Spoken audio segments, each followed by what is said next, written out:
Will you let yourself be rattled by vapid taunts by the painting of stripes on tavern walls? They are more than taunts. They are an insult to my sons. A challenge to my very legitimacy. You are the queen of dragons. Your strength is your legitimacy. Welcome to A Cast of Kings, a decoding TV podcast about the HBO original series House of the Dragon. I am one of your hosts, Jesse Earl, and it has been several years since I read Fire and Blood, the book upon which House of the Dragon is based, and I am joined as always by the one, the only, the amazing author of the unofficial guide to Game of Thrones, and my fellow co-host. My name is Kim Renfro. Yay! And I have reread Fire and Blood many, many times. Yay. I keep wanting to say the title of your book, The Unofficial Guide to the Game of Thrones, not Game of Thrones. And I want to add another "the" in there every single time, and I don't know why. No, I didn't get a clean, clean acronym or anything slick in there, unfortunately. But we've still got Hot D. So yes, Hot D. We like we love the Hot D here. Well, today, speaking of the Hot D, we are breaking down season 3, episode 5, titled "Unbowed and Unbent," written by Philippa Goslett, who is an executive producer on House of the Dragon for the past 2 seasons, but this is her first episode writing for the show, and also directed by Nina Lopez Corrado, who directed for shows like The Last of Us for HBO, but this is also her first Hot D episode directing as well. So we'll jump into all of that, but before we get into it, if you want to support shows like A Cast of Kings, please consider becoming a paid subscriber over at decodingtv.com to get ad-free episodes of the show, as well as our bonus episode where we talk about all the differences between the show and the book. Also, if you want to give feedback on the podcast or have one of your comments possibly read out by Kim or me, please send it over to acastofkings@gmail.com. And last but certainly not least, if you want to see our beautiful faces, please consider going to watch the video version of the podcast over on youtube.com/decodingtv. And you can also get all of David Chen's amazing shows like Decoding TV itself. And with all of that said, we're going to wade through the bog of our spoiler-free thoughts on season 3, episode 5 of House of the Dragon before we jump into our full recap and full spoilers in just a second. But starting us off, spoiler-free, Kim, what'd you think of today's episode? This was an intriguing one. That was kind of like my word of the week. Similar to last week, I was drawn in right away with how kind of closely we were getting some time with characters we don't always spend a lot of time with, especially at this stage of the show. I really liked this sort of like this frenetic building of tension we got all the way towards the end of the episode. And then, a really great mix of like on point thematic conversations between characters, like these sort of two-handers that we always adore in these quote unquote classic episodes of a Westerosi universe series. So I think it overall felt like we were moving pieces around the board more than any big action was taking place, which honestly, again, similar to last week, where the episode started, I was like, ooh, are we about to get some like big, basically battles or more dragon action? No dragons this whole episode again. But maybe this is the first time all season. Yeah, I think so. Oh, we technically saw him in the background with Alan and That's true. That's true. Like they were like in there for a hot second, but they weren't given any focus. I was gonna say I don't think we saw him at all because there was a little hint of a dragon, without getting too into spoilers, at Harenhal. But turns out maybe not the case. Who the hell knows? We'll talk about it in our full section. But we no focus on them at any point. I think this is the first episode where there hasn't been any major focus on any dragon at any point. So they're just hanging out in the background. They're doing their best. They're chilling. It's a time for cats. It is a time for cats. Sir Pounce, we honor you. Sisters, they have arrived. Yes, they have. Well, my overall thoughts on this are very similar to yours. I think for me, this is probably, at least so far, my least favorite episode of the show. But again, it kind of is similar to last week's episode. That's not saying it's a bad episode by any means. But what I think kind of puts this episode a little bit lower than last week's for me is that this is another chess piece moving episode, kind of like last week was. And it feels very classic Game of Thrones in that sense, where we would just get like a bunch of two-handers, some really great character scenes, and there are some really great character scenes in this episode that I really enjoyed quite a lot. So there's a lot of like standout moments, but the distinction I would make between last week's and this week is there isn't as much of a full strong thread this week as there was last week, with sort of exploring the character of Ormond was sort of a big element of last week. Mm-hmm. And some elements of lingering Rhaenyra sort of taking control of King's Landing. So there's a stronger sort of like individual episodic feel last week. Whereas here we do get some things like all of the stuff going on with the gold cloaks, and there's a kind of thriller vibe that is starting here, like murder mystery. Yeah, that kind of games feels very... are afoot. Like exactly. Energy. Yeah, very Sherlock Holmes Game of Thrones style kind of feeling here. But I don't think it's as strong as it could be, or sort of pulls us through the episode as strong as it could be, especially because again, we'll talk about it a bit more in spoilers. We do get a little bit more of an obvious hint of who's doing it right at the top of the episode, which I think actually kind of removes a little bit of the tension for me. Even kind of knowing as a book reader kind of where it was going, I feel like in the episode itself it kind of pulls the tension out in a way that I think deflates it a tad more than I would have liked. But that being said, again, it is still a strong episode in a very strong season of the show. So I will put this up still as a good episode, even if it is, I think, the weakest of the season so far overall. So, yeah. Well, before we get into our full-on spoiler things, there are a few other pieces of pre-show business that I do want to talk about.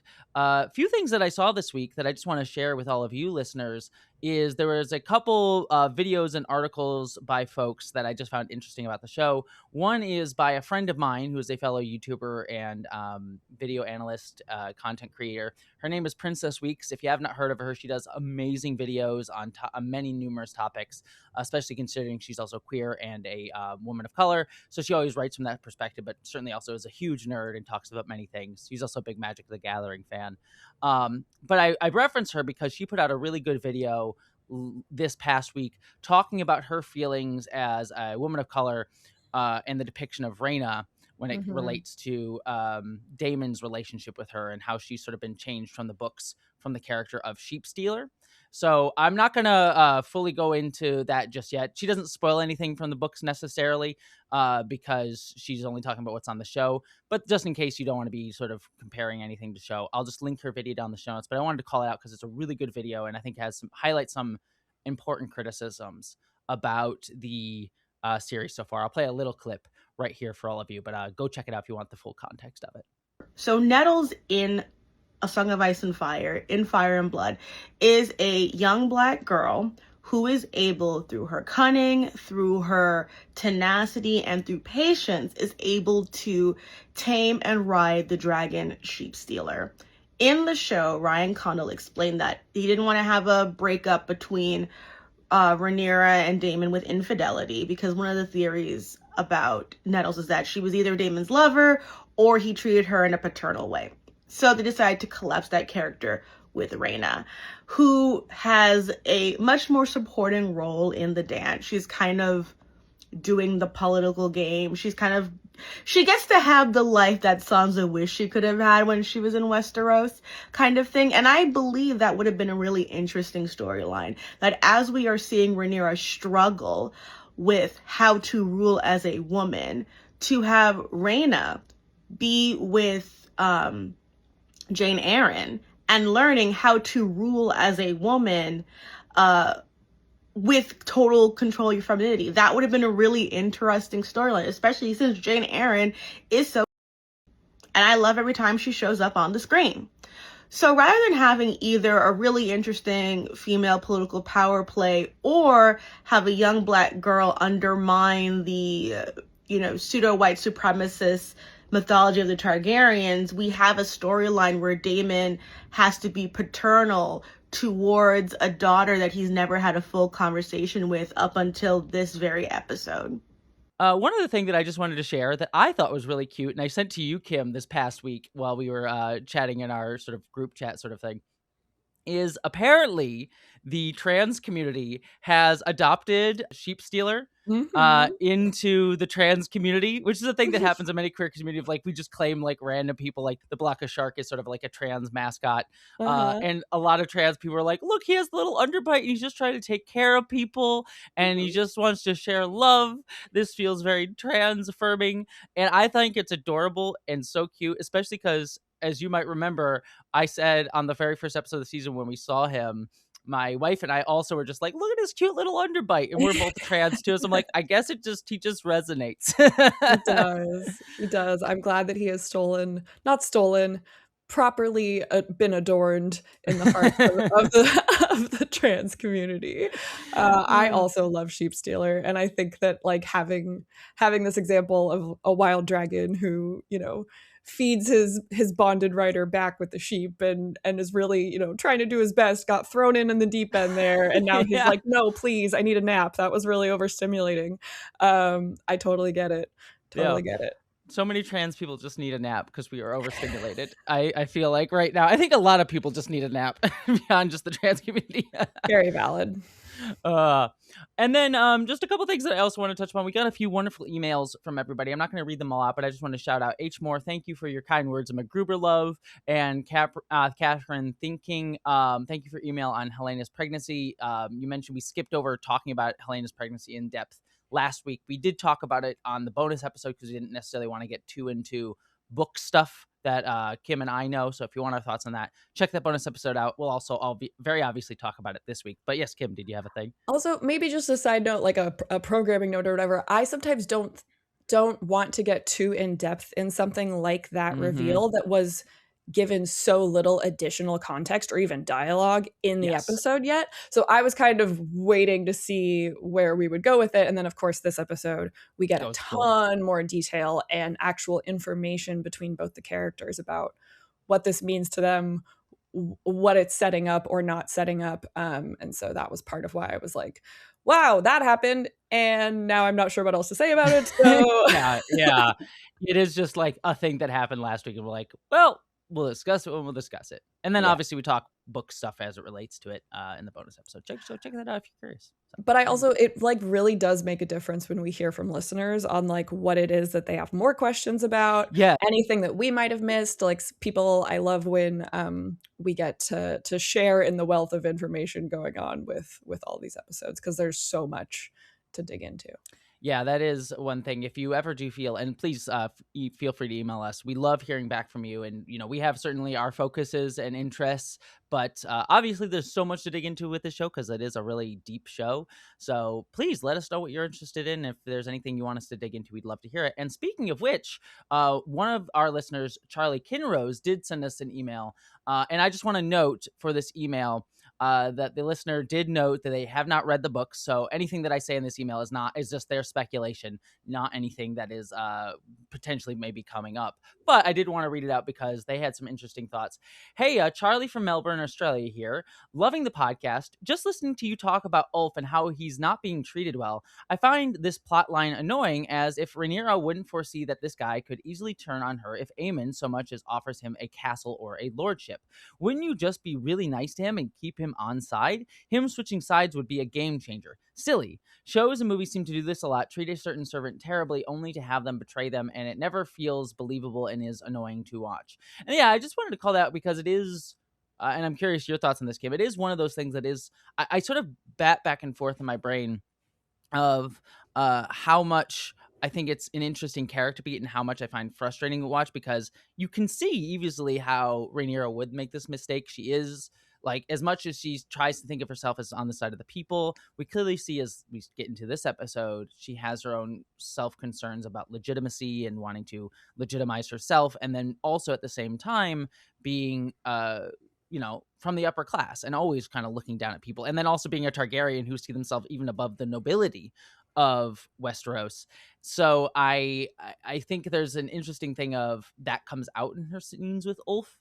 But at the same time, it is also frustrating to watch a character like Rhaenyra, who we do think as a fairly intelligent character, as we've seen through the past few seasons, make such obvious mistakes and be such a bad player of the Game of Thrones, if we're going to put it in those terms, and sort of like seeing all these mistakes she hits and rakes that she walks into, especially with characters like Ulf, when it could be very easy to avoid such things. And I'm curious your thoughts on that, Kim, because I kind of go back and forth whether it's like good character or just frustrating to watch, or a little bit of both, probably. I probably land on the side of a little bit of both. Like, I find it to be very believable, especially within the universe, as we discussed. And David Chen talked about this last week. Also, shout out David Chen. It was so nice to have him back last week. We think he's going to join us again too at some point in the season. So at the very least, I'm pretty sure he'll be here for the finale or a post-finale episode that we do. Yeah, exactly. But we miss him. Hearts to David Chen. But he was pointing out, like, that she maybe seems like she hasn't seen as much of the world as some of her counterparts might have, or certainly some of the people who are under her. And yeah, I think that she is an interesting example of how, like, these micro interpersonal moments are what then build into giving power to like larger societal structures and the ripple effect of those, especially if you are in a leadership position. And I think that comes into this episode a little bit too, where we see the effect that Daemon's style of leadership has on the Gold Cloaks, or has on the efficacy of them to root out the betrayers or to really figure out what's going on. And I think that Rhaenyra can both be someone who is knowledgeable, well-intentioned, I think, and like very strong and powerful, and still have blind spots, and still have things that she could be tending to more, or that she could be more mindful of. And her main issue right now is that I don't think she had many role models to actually show her what it looks like to have those interpersonal conversations, especially as like a cycle breaker, or as a, this sort of like more avant-garde approach to rule that she's attempting to do. And she doesn't have current people around her that she can truly trust and rely on, including Daemon at this point, which sucks. Like, that their relationship is starting to fracture. And the more alone that she feels, the more it seems that she tends to lash out or lack the patience and the sort of social dexterity to get through these constant interactions she's getting pelted with throughout the day. And like that, I think that feels intentional towards the this sort of like rip in the fabric metaphor that's going on right now at this stage of the show. It is something I relate to, kind of hearing you talk about it, which is the sense of imposter syndrome that we've talked about before, of you get into these roles and then you're constantly questioned, especially as Daemon himself will later say this episode, we'll talk about that she's a woman, and we'll constantly have people questioning her. And so as people sort of pull away and she doesn't have anyone sort of uplifting her and being like, hey, you're doing great, it can cause you to constantly question yourself and make sort of decisions out of anxiety and fear rather than out of confidence, because you don't have anyone who's sort of saying like, yeah, you're doing really, really great. So it's a really relatable place for her character and why she keeps stepping on all these rakes. So I do agree on that front. It is also just, it's so bleak sometimes. I'm just like, man, everyone in the show is bad at the Game of Thrones, and no one's really doing great. And it's sometimes hard to be like, wow, this is just an exercise in frustration, but also very clearly shows when you play the Game of Thrones, sometimes no one's a good person to sit on the throne, and it makes it horrible for everybody. And again, why I'm an anarchist and very much like, tear down the system, let's do it. Totally. Like, no, it does make you wonder if this continues to be the intentional point of George R. R. Martin's works that's being filtered through all of the various writers.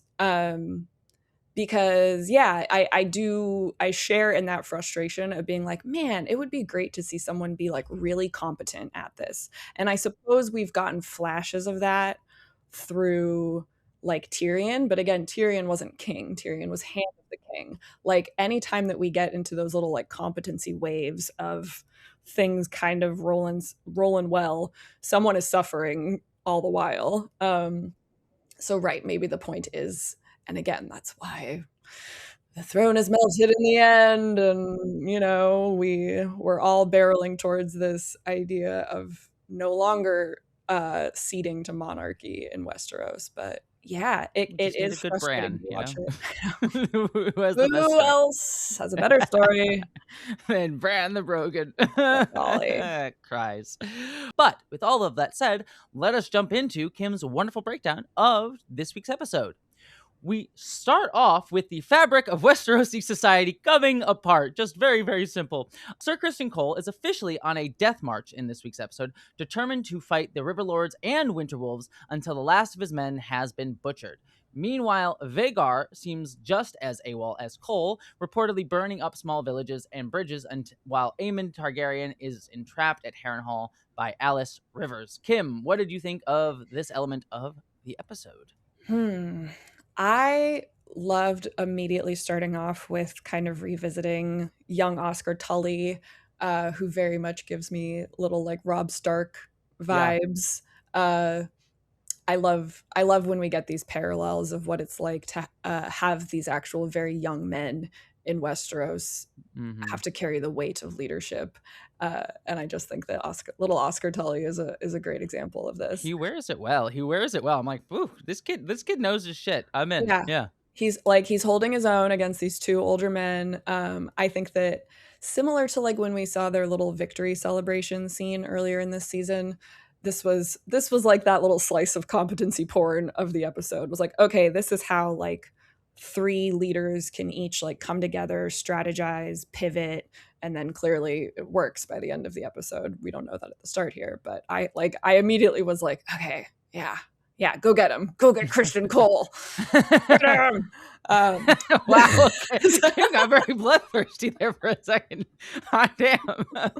I think this was also just another episode where I feel like I could probably talk about it for like 4 hours because of the like just beautiful density of some of this dialogue and the symbolism that's getting layered into it. I love this hint that we get again in this conversation among the River Lords that like winter is coming or winter is here. They kind of allude to frostbite a bit, and changing weather conditions are mentioned a handful of times throughout this episode. But it is marked upon this stage in Fire and Blood that like winter has arrived in Westeros at this season. And so I think that we're kind of seeing that as these chess pieces get moved around, and people get into this sort of cold darkness, swallowing everything up seems to be the theme of everything. What did you think about this opening? I thought it was, again, really solid as well. I like this sort of guerrilla tactics that we see with Christon Cole during all of this. It again goes into the just horrors of war and how horrible everything is. I think there's a sequence throughout this episode of where we constantly cut back to Cole and Gwaine traveling as they do guerrilla warfare, just kind of jump a little bit ahead as we go through the episode. And it's just miserable the entire time. I'm blanking out what they're called, the things that stop the horses. No, not the leech. The coal traps. Yeah, the traps. Yeah, the whatever the traps they have that the horses step on. Caltrips or something like that, are suitably horrible to see, and just it's one of those like it's smart, and you can see that again Tully is playing at Cole's game, as he says at the top of the episode, which I think is a smart way to wage war. But it is just these beasts of the horses just having to get slaughtered by Cole. And it is just, you just see the absolute horrors of all of this, and really how cruel it can be to people who are, or beings that are innocent in many regards. And it's very real in that respect. And then the bog section was just, with the leeches you mentioned a second ago, was just really just like, again, miserable to go through. And I watched the behind the scenes of this episode, and apparently that bog was really difficult to film in, because apparently they found a valley to film in, and they were just going to flood it and film there, and it was going to be relatively easy. And then Ryan Collins was like, no, you have to go into an actual bog. Real bog. Yeah, and so the director, she found it, and it was apparently miserable to shoot in, and there was Oh like a point no. where she fell in fully into the bog, like almost like chest up. And bogs are scary because you can just get sucked under, Yeah, and no thank it's a you. terrifying experience. Mm-mm. And she had just learned apparently that she was pregnant the day before that they filmed at the bog. Oh my So she was God. like, I didn't tell anybody because they would not have let me do any of this stuff. Yeah. Yeah, very Yep. understandably so. But Oh yeah. my goodness gracious. But yeah, apparently it was just as miserable to shoot in as it was to the fictional characters to walk through. So yeah, it's just a very good sequence of just really getting at the just trudgery of war. It felt very like Vietnam movie-esque, you know, it kind of had a vibe of a Vietnam film that we sort of see where it's also just a miserable slog to go through. Yeah, and just like suffering on all sides, and for what? Yeah, and for what exactly? And we'll talk a little bit more about Christon Cole at the end of the episode. But what did you think of this whole section with Aemon Targaryen at Harenhal? Yeah, Alice Rivers. again, I liked that like this episode was immediately kind of checking back in with all the people that I feel like we hadn't spent a lot of quality time with yet. So I was like, okay, great, here we go. Like, what on earth has Aemon actually been up to with Alice? And yeah, the sort of reintroduction of her again in this very magical I'm gonna throw bats at you all, get out of my house. She is aura farming like crazy. I was thinking, I was just like, look at this girl just aura farming. Yeah, I know, she like throws the rock behind her. Yeah, and like the speech that she gave kind of describing Harenhal as this feminine, almost like monster that was created with the blood of men and still thirsts for it. I was like, hell yeah, Harenhal's so metal. And also like tragically empty at the moment because Aemon mass murdered everybody again. And so yeah, it's not good to be at Harenhal. Just don't do it. Not a good right. place. And like she was like, oh, you ding dongs haven't heard of this place.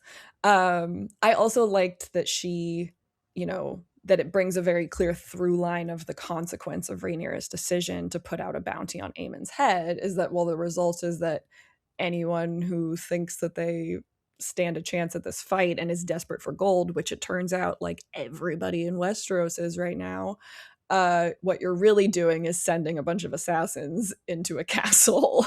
And those people probably don't have a whim about hurting others, which obviously we see the consequence again play out later in the episode. So yeah, I liked this initial kind of setup of like what Alice has been up to and the spookies. And yeah, seeing Aemon kind of have to go through what Daemon went through of like really facing his mass critical mistakes, I would say, when it comes to him and Christon's choice to charge forward the way that they did in this war. Yeah, I think I agree with everything that you've said on this front. The only two things I would add to it, love Alice getting to Aura Farm. I love the horror spookies. But one element of it that I did, just to note, I guess is probably the best way to put it. We've kind of clocked how much the show has sort of done sexual assault storylines. And we get another one here of like these, thankfully it doesn't go terribly far, but the people sort of looking for Aemon and trying to get the bounty, they do threaten to sexually assault Alice as well. And then she sort of gets saved by Aemon in that sort of final moment and in a decent fight sequence. But it is, again, worth noting, like pretty much every episode this season has had an element of like sexual assault in the wings. And again, I'm not going to overemphasize it. We've talked about this thing enough and criticized it enough, but it is one of those, like, again, I'm not against showing it. I'm not even against discussing it. I think it is a very important thing, but I think the show sometimes just overdoes it. And we've had it literally every episode, sometimes in very flippant ways. I would say this is probably slightly less so. Certainly not the worst version of it that we've seen this season, but again, it's just like, all right, I get it. We need every woman in the show to. I don't get it. I mean, I get the point of like, yeah, I know what you mean, but I'm over here being like, I similarly feel like I'm almost at a loss for a different way to talk about what I've already talked about in regards to this, but like I continue to be a little flabbergasted in this season particularly that it's getting thrown in here as like an almost inevitable aspect of the Mhm. tensions of the story in a way that I think is like, I would argue, does not help anything. And like literally the only magnanimous, headcanon I can come away with for the scene that happens with, right, like Alice nearly being raped and probably killed by these 4 men and then being saved by Aemond. Like, it feels to me like a setup that she's like boosting. She like needed to boost his ego by Yeah. playing the damsel in distress. Otherwise, I'm like, there is no reason why she could not have worked some sort of magic on those people as well. Yeah. I hated every second of that. So Yeah, it's just, again, this victim thing, and again, I like your point of it is just an inevitable outcome. It seems to be the show of like every woman seems to have to face the sequence, and something that which they I kind of talk about in this episode is interesting, like the indignities of women. Like, it's in the text of this episode itself, which is fascinating. Yes. But I didn't mean to cut you off. No. I mean, it's true, but I think one thing that we kind of get as a comment a lot when we discuss elements like this, and I say this as like I think this comes to like so many TV shows and movies that are set during either fantastical worlds or like the Odyssey, for example, is another element. Christopher Nolan's The Odyssey, if anyone's went to see that, got similar criticisms or sort of conversations around it, where people sort of say, well, this was just the time, and this is, in this case, based on Middle Ages or medieval times, and this was just the case for women in that times.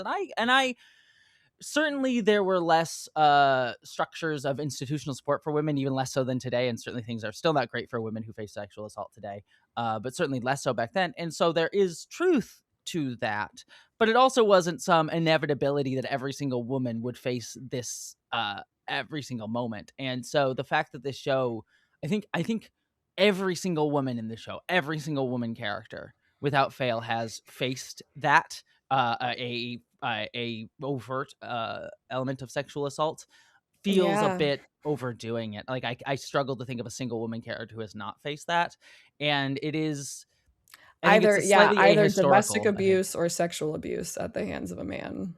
Yes. And I think that's slightly ahistorical, even if people go like, oh, this is just the times. It's like, well, it's our conceptualization of the time from a modern perspective, but that is not always necessarily true. And also, like, we've talked about this before. We're watching the show from a modern sensibility and written by modern writers. And so there is a thing of like, do we need to have every single woman character face a sexual assault storyline? I think we got it after 1 or 2. You know what I mean? Yeah. Right. So, like, purely from just a writing choice, like there is literally an endless amount of detail or character conflict that you could come up with to put into an episode of television. So I feel like it is up to the writers and a showrunner of what they feel is necessary to include on the screen, on the page, versus what can just be inferred by the audience about this world. Like, we don't see chamber pots endlessly being emptied and cleaned, even though like that was part of daily life of these times. We occasionally see scenes of that, and it's usually used to like kind of disgust us or like get a rise out of us in some sort of way, or to emphasize the specific area that they're in, etc. I digress. But like when people say like, oh, this was of the times, the thing that pops into my mind is like, right. And regardless of any time in human history, when someone has been violated, that has been harm done to a human. Like, that person probably felt an impact of harm or trauma inflicted upon them, regardless of whether it was common occurrence at the time or not. Like, or whether it was quote unquote like normalized or to be expected. Like, this is the same thing if I say now that I think it's disgusting for a 30-year-old man to marry a 12-year-old. Oh, don't put modern, blah, blah, blah. No, a 12-year-old 1,000 years ago was surely just as terrified and confused and like harmed by being given over like property to a grown adult. Like, like that's just where my mind goes whenever someone tries to say like it was a different time. I know it was a different time and place. I know that there are different cultures. I desperately believe that like all children and people deserve respect and bodily autonomy and like connection and humanity above mistreatment and abuse and a dehumanization. Like that is where I'm always coming from, whether I'm thinking about and analyzing fictional characters or real people. Like the same old argument holds true in my head. No, it's the last thing I'll say about this front, because I know I only meant to sort of passively say it, but we've jumped into it. It just reminds me of, again, if we're speaking about the Odyssey, there's a one translation that was done by a woman who was sort of the main translation that the movie was based on. And I won't spoil anything of the movie or the book either, but one thing the writer of the translator sort of pointed out, Emily Watson, I think is her name. When she translated it, she refused to romanticize the way the women were treated in the translation, where she would literally call them slaves instead of like they were maids. It's like, no, they were slaves, and I'm not going to sanitize that for sensibilities. And it sort of showcases like the things that we look away from just by romanticizing the past and sort of saying like, oh, well, this is just of the time. So just something to note that I was also kind of thinking about the Odyssey when I was watching and rewatching this episode, because I happened to catch the Odyssey on opening night or Friday morning. And I felt like there were coincidentally very similar themes of like what it means to be a leader who acts with integrity, who truly like honors the dead, honors the living, honors religious institutions. Like all of those things are really clear through lines across humanity. Like obviously if we are still talking about, you know, these concepts of guest rights or humans, like civilizations crumbling because of societal agreements collapsing, like I think that it makes sense that people like me and you pick up on these patterns I mean when they cross throughout different mediums. Just my point ultimately being like we can look at things from a modern perspective, and that's not saying that we're trying to be ahistorical or press upon our views upon the past time, but also our views of today will inform how we think about, and also our perspective as like me as a trans woman, you as a mother, you know, other like David Chen as a guy, as an Asian man who's talked about that in some of his work as well. I think will always inform our perspective in interesting ways. So this worth discussing. I know we sort of harped on this point a few times before, so I apologize for bringing it up again, but I think it's an important discussion to constantly discuss. So thank you everybody for following us along on that one. But one other element here that I just want to touch upon before we yada past it here is we're having Aemond having visions again, and there's just one thing for me of like, I'm glad they're not showing us all the visions. It's sort of just hinted at, where we get like the Eye of Vagar at one point that he wakes up to, because we're already kind of redoing the beats with Daemon here with Alice a little bit in one of season 2's most frustrating storylines, and even here I'm sort of like, we're pausing Aemond here so we can, I said this I think during our bonus episode, where it's like we're pausing Aemond here so we can, you know, have him wait until we get to other stuff this season so he can be ready for plot later on. So he's sort of being held here by the plot, held hostage by the plot. But I think so it's a little bit frustrating, but thankfully it's not as given as much focus as Daemon's was last season, which was perhaps the season's most frustrating storyline. I liked that we got to kind of see him process the news freshly in his perspective, that Rhaenyra had taken King's Landing, and watching him kind of have to grieve that. And then the exchange that I really liked between them was when he starts talking about like how Aegon was like such a bully to him as a child, and he says like, and yet our mother ... like as if, I think to imply like mother did nothing, like Alicent didn't intervene to kind of try to fix or correct the relationship maybe, or that like he thinks that she preferred Aegon, which is interesting because Aegon thinks Alicent preferred Aemond. But when Alice says sometimes the child that grieves her is the one a mother loves best, and that's when Aemond asks like, who are you, like in this kind of moment of clarity, and she says, one that has been grieved. And I think that my reading of that is her saying these men, including Daemon, keep coming to this house and putting grievances upon me, like making me help them, making me do XYZ. Aemond, I think, is like becoming in this episode the one that she's choosing to love best. Like that he's like performing being a child and like needing help and support, and then in the end of this episode coming in and rescuing her, that like he's doing all of the things that she wants him to, and therefore she is going to like give him a relationship, perhaps not like a relationship, but like she's offering him like a mental sanctuary, I think, in a way that she was withholding from Daemon and now seems resentful of. And it's also notable that she calls Rhaenyra ungrateful during these sequences, that like she has gotten very embittered against Rhaenyra and Daemon's pursuits here. Yeah.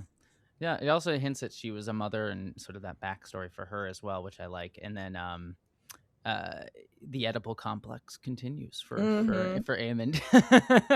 But moving on, meanwhile, Rhaenyra's dilemmas in King's Landing and her deficiencies continue to pile up. Her lack of integrity while handling Harenhal, the Gold Cloaks, and her small council is causing problems across the city and beyond. In private conversations with Daemon, Rhaenyra reveals her paranoia over enemies within and a lack of widespread belief in her legitimacy.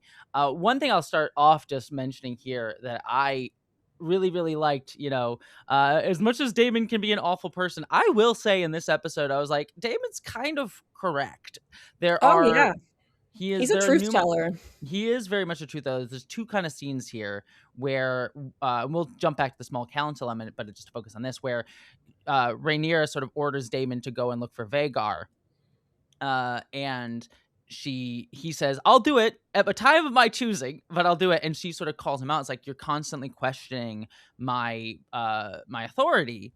And he points out, like, look, you are allowing your need for revenge and your personal focus and your trauma get ahead of you, and it's blinding you to what you actually need to focus on. And so I am not trying to ignore you, but I am acting in your best interest. And there was again, it's one of those, it's a weird level of growth for him, because normally he would just be like, I'm going to do whatever I want to do, and I'm going to make sure I do it for myself. But there are times in this episode, I think he even says it too, where he's sort of chastising the head of the Gold Cloaks. And he says, well, do you want me to like ignore the queen? He's like, no, but not every whim of the queen needs to be pursued with the same vigor. And he's sort of he's like playing this sort of like, look, I respect her authority. She should be listened to, but also you need to be somewhat aware of like where she's at right now. And he's sort of trying to play this really, and I think he's actually doing it surprisingly well, of like playing this field of, look, I respect your feelings. I understand where you're coming from. He even says at one point, like, I'm not begrudging you your need for revenge. I certainly understand it, but like, you got to focus in. And I also love that scene in the Sept where he calls all this out too, of like, you're a Targaryen. Your strength comes, I think you might have said this earlier, but like your legitimacy comes from like your strength. Like, we're Targaryens essentially. Like we came in here and we took over this land. We don't really have legitimate claim. The only thing we do is we have the dragons. I think Ormond also alludes to this in the episode as well in his own scenes. And him also pointing is like, there's going to be people questioning you as a woman constantly. No one's ever going to trust you because you're a woman. And so you just need to understand that and live with that and just be like, fuck y'all. I'm queen and I'm just going to own it. And Daemon is still not a great guy in many regards, but certainly very much telling the truth here. But yeah, what do you think about Daemon? And then also I'd love to hear your thoughts sort of moving on into the small council sequence as well. Yeah, it's so... you're a little softer on Daemon this episode than me, or I'm the one who's feeling a little tougher on him. Sure, perhaps. Yeah. I think because coming into this episode after the big surprise that he had of discovering Rhaena and Sheepstealer, I think that again, his sometimes frustrating time at Harenhal was really setting him up to be like, I am at your side, Rhaenyra. Like, I will defend your claim to legitimacy, like, until we both die. I will rally armies for you. He's very, like, we talked about these great scenes, like when he comes to her bedside after Jace's death and she's like, and she's distraught and she's like, we need to find that dragon. He's like, it'll be done. Like, he says it so fast. I remember like having this feeling of like, yeah, like, go get him.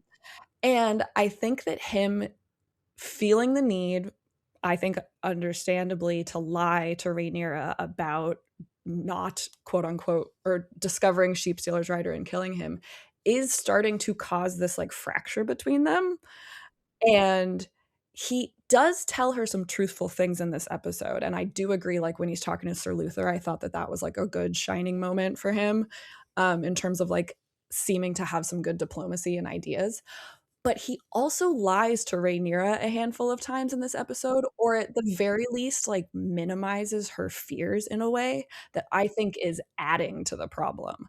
I think that like on some level she is sensing that something is off with him, and like the thing that's off with him is that he's hiding this big secret, while trying to pretend that yes, queen, I will do whatever you want, don't worry. And like quite frankly, when he says we have time enough, we're in no danger, I was like, that's not true. Like you're in danger. Like, and I think by the end of this episode, Damon realizes that threat. I think that him seeing the gold cloaks murdered, I believe that little like station is in their own castle, because we've seen Alicent visit it before as well. So I think like that's like the gold cloaks home base inside the Red Keep. And I think that the end of this episode was Damon realizing like, oh shit, maybe I like haven't really actually been paying enough attention to the right things here, or I don't know, but I came away from it being like, yes, one of Damon's strengths from the beginning. I remember feeling this when he would talk to Viserys in early season 1, that like Damon says things that are very true, like that it feels like the writers tend to put the most like astute observations into Damon's mouth. And then the flip side of him is that he acts with incredible like cruelty and just disregard of most human life that isn't his immediate family. And we also see that kind of happening. The gold cloaks seem to be an exception, but he almost seems more concerned about the attack from they're like, my power is being attacked and I need to stop it before my power gets chipped away too much at type of thing. Not these men have families and it's a tragedy that they've been murdered. Yeah. Like, yeah. I think what's interesting, kind of you drawing my attention to this point, which is the delegitimizing of Rhaenyra's emotions, because yes, at a certain level, Rhaenyra is paranoid, and we've seen, as we talked about with Ulf, and also certainly her relationship with Corlys, in previous episodes, her over worry about legitimacy and that imposter syndrome that we discussed earlier on is causing her to be very paranoid. Mhm. And I think that we see that problem constantly play out in her actions. And yet, there is also truth to she should be paranoid. There is plots against her, as we are seeing with the Gold Cloaks. And this she has every reason to be like a little bit concerned. And yes, so Damon has elements of truth of, yes, you're a woman, you're always going to be questioned, like you just kind of have to own that and move forward. Absolutely correct on some level, but also like it is earlier in her reign, there are all these questions, there are people legitimately out to get her, as we see with the Gold Cloak investigation and the people disemboweling the Gold Cloaks. And Damon, despite still being on the thread of we need to follow the Gold Cloaks, delegitimizes her concerns and delegitimizes her emotions. And it's this constant thing that women fakes quite often of like having their emotions not legitimized, even when they are somewhat correct, and also in exacerbating the problem, as you point out. And then it's just very funny because they're kind of on the same side. Like Damon's like, I want to investigate this. There's a plot here. And she's like, there are plots against me. And yet they kind of delegitimize each other in those regards and sort of aren't super healthy with each other. Yeah, they're talking past each other a lot in this episode, and I think that you see the result is that they are unable to actually conquer this thing that is attacking them. They're unable to root out what's going on. It's also interesting that like, okay, it would in theory be the Master of Whisperers' task to be looking at this, speaking of the small council. But in this episode, Massaria is very occupied with Alicent and Helena. And so like the blind spots are just all unfortunately overlapping in the wrong places. At least for Team Black here. One thing I do want to note, and I kind of alluded to this earlier with the Gold Cloak thing, is I did like it as a thread throughout this episode. It kind of had that like murder mystery element to it. But we do get a reveal pretty early on that the people who are murdering the Gold Cloaks are working for Ormond, Like they send out I think a raven, and we'll talk about Ormond's scenes specifically later, but it is revealed like he is the one kind of masterminding it, or at least influencing events. And I almost would have thought that it might have been smarter to hold that reveal a little bit early on in the episode, so it plays into this dynamic with Rhaenyra and Daemon of like who's actually correct and what's going on. And then we get like Daemon learning about the coin that Ormond references earlier on, and it'll be like, oh, you learned that as you watch the episode. And then he gets that reveal at the end, being like, oh shoot, there is much more going on here. I think that was what I was referring to in my spoiler free section, where I'm like, it kind of lessened the tension a little bit. I think it would have actually played into both characters' paranoia and concerns had we not gotten that overt reveal at the sort of early to midpoint of the episode. Yeah. I guess I was happy to have one piece of information I wasn't guessing about. Worrying about. Yeah. Fair enough. Yeah. But maybe that's just a my brain space thing. Yeah. Well, two other things that I want to talk about here. Let's pull it back to the small council scene. We got Lady Frey. We got a Lady Frey coming in here who's joining the small council, and she pairs up with Torrin Manderly as the very judgy nobles, which was very funny. Like that whole sequence was very. It was like, oh, they're like whispering like gossip to each other, and just like, yes. The entire time was just really good. But this other element of it too that I really liked was Adam and Bela, where they've been out looking for Vhagar, and clearly Rhaenyra wants Vhagar found again for her focus on legitimacy to kill Aemond. But Bela is very much trying to prove herself and being like, oh, I want to get out there. I'm going to go right back out there right now. And Adam's sort of being more temperate and being like, hey, we need rest. Stop pushing ourselves. I found that dynamic to be very fascinating to see here. Kim, what do you think about both the Lady Frey and Manderly and also Bela and Adam? Yeah, I loved it. And I was thinking about them as you were speaking earlier too, about like, it's very common for women to have their feelings minimized. I would argue a lot of men also get their true feelings minimized. I think that's just like a people thing. And I was noticing that throughout this episode, that it was a lot of like, how do different people try to show up for one another or like recognize what the other person might need in order to meet this moment. And so like, yeah, Daemon, I think, is missing the fact that what Rhaenyra needs is someone to like do a little bit of verbal processing with her and actually like validate her feelings and then bring her down to earth a bit. And then Adam was much more of a like, I'm seeing that there is a like physical lack of self-care going on among the dragon riders, and that can't possibly be good for anyone. So let's address that, please. And yeah, I absolutely loved getting to spend a little bit more time with Adam and Bela, and seeing this this clear desire of like support. And I feel like they do tend to treat each other more like peers in all of these exchanges, which I also really appreciate. Although of course there's like that one moment that Adam snaps into like calling Bela lady. But it's all very much in service of him being like, look, I'm here for you. Yes, we can do whatever you need. Yeah, I get it that your life has been completely upended, but like, we're going to figure it out. And I really appreciated having some characters. I think like Adam and Gwaine were two of the characters in this episode that I really liked watching them trying to kind of like troubleshoot the disaster they find themselves in. Yeah, it's like, man, everything sucks, and like you can really relate to them in a very fascinating way. Yeah. But yeah, speaking, I mean, kind of jumping on that point, I do really like seeing Adam treat Bela as a peer. And it shows like the ways that other people don't do that. Again, with Rhaenyra, with Ulf, and that sort of class distinction between the two of them. Like Adam is still a bastard and is not legitimized anyway, and certainly may not have the right to speak to Bela, but Bela respects him enough to sort of allow that. So there's always that level of power and tension between these two characters, and yet they do see each other as human. And I love Adam sort of being like, we'll like run off together if you do not get to like live the life that you want to have, and you know it's okay to have a new path instead of the one that you thought you were going to have as being queen.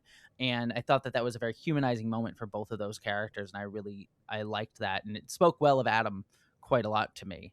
But again, also there's still that class tension that exists between the two of them that is omnipresent if downplayed still. I want to jump into something that we've touched upon here, which is the Missaria of it all, as well as the Alicent and Helena storyline. So back in King's Landing as well, we have spies abound and the cats are literally out of the bag. We have our little kitties jumping around and looking for rats throughout this episode. But Alicent is trying to protect Helena by getting her to terminate her pregnancy, and we have Orwyle coming in trying to help as well, or else escape the city altogether before anyone realizes there is another potential heir to Aegon's claim.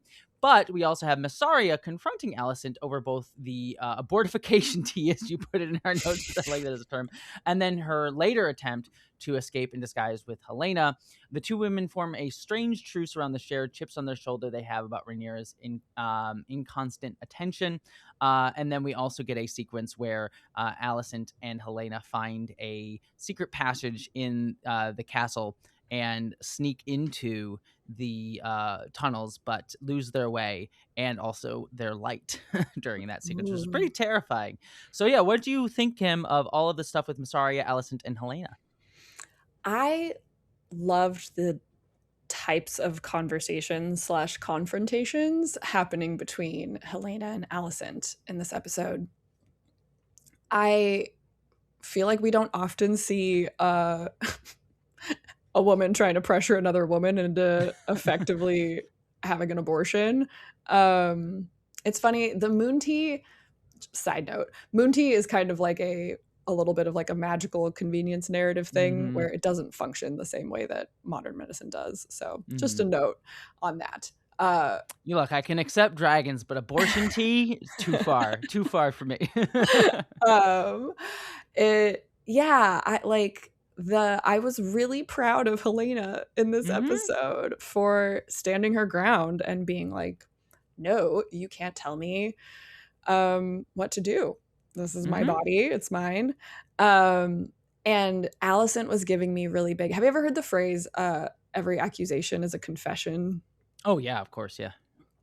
Like, that's what I was getting from Alicent in this episode when she was like, you know, standing over Helena being like, she will kill it. She has no choice. And I'm like, that's exactly what you're doing to Helena right now, whether she can realize it or not. And the type of like religious framing and word choice here from Alicent about like, it will deliver you. This will be like the tea is a blessing. All of these things that you can imagine are antithetical to maybe what Helena has heard before about like the blessing of childbirth, the blessing of pregnancy, like the child itself is a blessing. Watching Helena kind of have to process all of those contradictions coming from her mother in real time was really impactful. And yeah, I think that you can see the way that Alicent is so desperate to protect Helena that she has closed herself off to every other aspect of her own, I think, like humanity and integrity, and is just very single-mindedly focused on that, but it's not serving Helena in this current moment. Yeah. Again, similar to like, how do the people take care of one another? It's like Alicent is attempting to take care of Helena in this way, and Helena is very much signaling like, that's not what I want, this is what I want. Like, let me see the moon. let Helena see the moon. Yeah, you know, the religious aspect of it is so fascinating because, yeah, abortion you usually sort of hear is like, that's a sin and you don't do it, and certainly Alicent being much more religious coded as a Hightower kind of ties into that and sort of her reverse psychology here on her. And also, like, I think she's also speaking from her own thing of maybe she wished she had taken more moon tea when she was younger and not had to deal with the horrors that being all involved in all of this stuff has sort of given her. Not to necessarily say she didn't want her children, but mothers maybe have complicated emotions about all of that, especially when you're stuck in a situation that you didn't necessarily want as a person kind of forced into motherhood in her case. And so I found all of that a very fascinating look into her psychology and her own. Again, I like your phrase, every accusation is a confession here with her, because I think she's pushing upon Helena her own feelings about her own life in a way that Helena does not share. And a lot of mothers tend to do that to their kids sometimes, of like, oh, this is what I experienced, and now you need to probably think about it the same way I do. And the kid being like, no, I'm my own person and I have my own bodily autonomy, and this is what I'm going to choose to do, which I do really appreciate seeing. I also do think it brings up some really interesting discussion about abortion rights, as we've kind of alluded to already, surrounding like who gets access to abortion rights. Should women have autonomy for abortion rights? So Allison, being from the upper class, gets access to abortion rights, which again, many women today have limited access to abortion because of many laws in their states, and certainly those with money and ability have more access, though certainly not universal access as they should, but certainly more access. But also Allison is trying to shove this upon her daughter, and you get, and that should not be something forced upon any woman, to be forced to take an abortion or to not be allowed an abortion. And a woman, as we always say, should have the right to choose what to do with her autonomy and her body. And Allison also flipping this on this head with the religious coding of like, it's a gift, when certainly, especially in the United States, in certain more conservative elements of the church, abortion is certainly seen not as a gift, but as killing an unborn life, which obviously I personally, as a pro-choice person, think is a ridiculous rhetoric, but is certainly something that is flipped on its head here with Allison's words. Also, poor Mr. Orwell trying his best to play both sides a little bit, but he also makes his like, look, I can't do this anymore. I don't want to die, which I like. I think again, like with the word integrity in mind, I love this presentation of Orwell, of like, he is doing the right thing. He's just providing healthcare to the people in the castle, like, and wielding men's discomfort with women's bodies against them. I love it when he's talking to the guards and he's like, oh, have you ever had to deal with disorders of the female persuasion? I just reminded of like, whenever a woman just mentions like having a period, men just go, I'm uncomfortable. No, it's weird. Let alone anything else. Like, I will tell you the full detail of my birth story if you want to hear it. And yes, it's rare that a man takes me up on that offer, but if you're out there, I will take you up on that offer when we're not recording, but I'd be very curious. But yeah, I think like Orwell, I really loved the way that he just said very directly to her, like, I cannot continue, like, this is the last favor I can do for you, without informing the proper channels. Like, he basically tells her like, yeah, I can keep bringing you things, but the queen's gonna know. Like, I really think that that's I think that he is an excellent example of a character, again, trying to operate with as much integrity as possible among a very corrupt system. And yeah, to have Allison delivering these, like, you know, truths about the fact that having access to this tea is a privilege of theirs. Again, not even everyone in Westeros has access to a maester who can brew this type of thing. And relates this to the real fact life that as it well, was right, exactly. Like, the fact that it was discovered in the first place is in its own way a kind of miracle. Like, all very true. But to be then shoving that opinion and that choice onto someone else is where the line is crossed.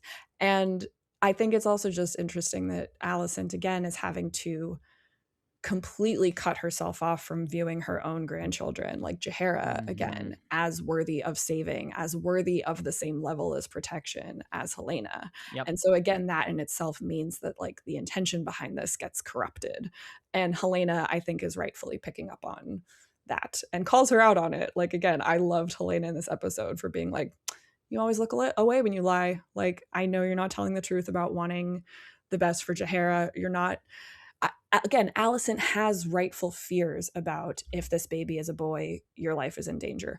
Also, just the fact that you're impregnant. You are with baby. The fact that she's pregnant puts her in a new type of danger as well. And again, Rhaenyra can say and present Mercy all she wants, and we, again, as the audience, might believe that Rhaenyra wouldn't ultimately do that. We know how fragile these situations are and how little control some people have over their rogue agents, like Daemon, who says Daemon's not going to pull another blood and cheese on the situation. So again, all of these little, it's like a death by 1,000 cuts thing of the societal norms of the expectation for someone to keep their word when they say they're not going to hurt you or your children. Like all of that trust has just dissolved among most of the people here in King's Landing. And like the conflict and destruction we're seeing is the result of all of those connections being so brutally frayed, including again with Massaria. Like Alicent successfully gets under Massaria's skin a little bit in this episode too, which is really interesting. I hadn't clocked that they hadn't ever been in the same room until now. Oh yeah, I didn't even think about that either. That is, this is something that I wanted to talk about because I have conflicted feelings upon this. So let me put it this way: in the text of the episode, I do find it very interesting, where Massaria is sort of focused on Alicent and Helena here, and the fact that Massaria is kind of on to Alicent. I love that Alicent drinks the tea herself. It's like, oh, best not delay any longer, and she just drinks it, and she doesn't want to because she wants to keep trying to shove it on Helena. But then Massaria obviously catches them leaving and is smarter than she appears, which I do really appreciate. And Alicent sort of connecting with her about her fact that Rhaenyra is inconsistently paying attention to her, and I think that is I think in text that all very much works, and I think makes sense for Massaria because we have seen over the past few episodes of how much like Rhaenyra's attention has been focused on Daemon. However, and this kind of goes to a criticism that I spoke about a little bit earlier. Is I was watching the behind the scenes of the episode, the official Game of Thrones podcast, and they had an interview with the director of this episode. And some of the ways, and she's not the writer necessarily, but obviously the director has a strong influence on how characters are interpreted and things like that. And some of the things that she was saying about Massaria rubbed me a little bit the wrong way, because she talked about how Massaria was manipulating the queen and was sort of like drawn to her and falling in love with her, but then being like manipulating her at the same time. And it was odd to me because, and I've talked about this before, that we had that scene in season 2 where Massaria and Rhaenyra kiss, and how that was a choice by the actors, not in the script, and they decided to keep it in the episode. And it, again, I've made this criticism where, as a queer person, like I'm fine with seeing that, and I love seeing a queer relationship on the show being sort of made textual, but then the writing doesn't necessarily back that up, because it is weird to me to then have the director of this episode coming in and being like, she's falling in love with her, but also manipulating her. And it's like, that interpretation of the character doesn't necessarily line up, I think, with what the actors chose to do, of like, they seem to have a love relationship already. And certainly I'm not against reading of like Massaria is also trying to manipulate the queen. Certainly you can manipulate and also have feelings as well. But it just sort of cuts into my brain of like, oh, it just doesn't fully line up with her characterization as chosen by the actors and what they chose to edit into the episode. Because they could have chosen to edit that out if they had not wanted to show that. And so it's like, it's one of those things where like, okay, if you're going to let the actors make that choice, which I think is great, let the actors improvise. And if you're going to choose to keep it in the episode, you should make sure to follow through on that. Whereas it doesn't fully feel like the writers have kind of followed that thread in a kind of natural way. And it kind of showed up in how the director talked about the episode. Yeah, it feels like there's still some sort of like plausible deniability about whether or not Rhaenyra and Massaria and Alicent are queer women within this universe. And I wish that there was more directness as well about that, especially after the kiss. Like to have the kiss, because again, we should probably like go back and rewatch our own reactions. I remember being like agog. I was like, I love that this is happening. Mm-hmm. Like, yeah, for me, like as a bi woman, like it made sense to me. Yeah, for me too, I'm bi as well, so yeah. I see exactly where that was all culminating into, and it was like really kind of fun. And then to just sort of have that turn into a bunch of vague she's falling in love, but it's interpretation, and it's like it makes, let me put it this way, sorry to cut you off, I apologize. It just makes Massaria, it makes me, this is I think what it is if you're writing a show, you generally want to have a good idea of what like a character's inner world is, and I feel like no one on this show necessarily has a good clock on what Massaria's inner world is, besides maybe the actor, who she is also like trying to navigate this in a way that's consistent with her characterization and the writer's writing, who may not have a fully consistent view on her inner world. It's also just funny because I did not read any scenes between Massaria and Alicent really as being any level of attractiveness happening between them or like a romantic draw.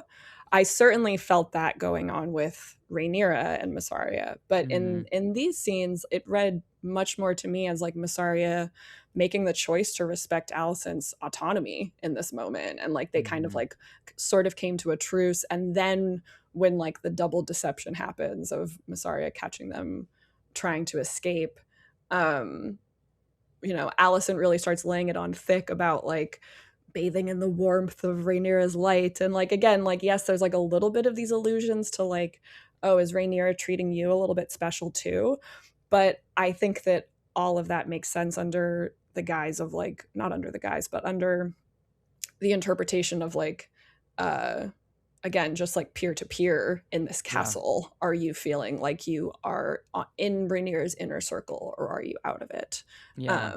And the fact that Rhaenyra seems to kind of change her attitude towards both women and whether she wants to spend time with them depending on what she needs in the moment, with very little concern to like, how are you guys doing? What's going on over in your wing of the castle? Yeah, it's one of those like I would rather the show just be upfront about it. Be like, look, there's a weird tri-woman bisexual love triangle with Daemon off to the side of it as well, rather than sort of like this playing around with it and not being clear. It's just one of those things that just sort of was like, it just felt a little inconsistent to me. But all that being said, like, in the text of the show, I think that works decently well enough. Like, I think there is an understandable, like, yeah, Alicent, like, hey, I felt Rhaenyra loving me too as a kid, and now you're feeling the same thing, and she's shoved you to the side. I just sort of continually go into, I wish it was more explicit, and I'm not entirely sure the writers themselves know how to navigate it fully.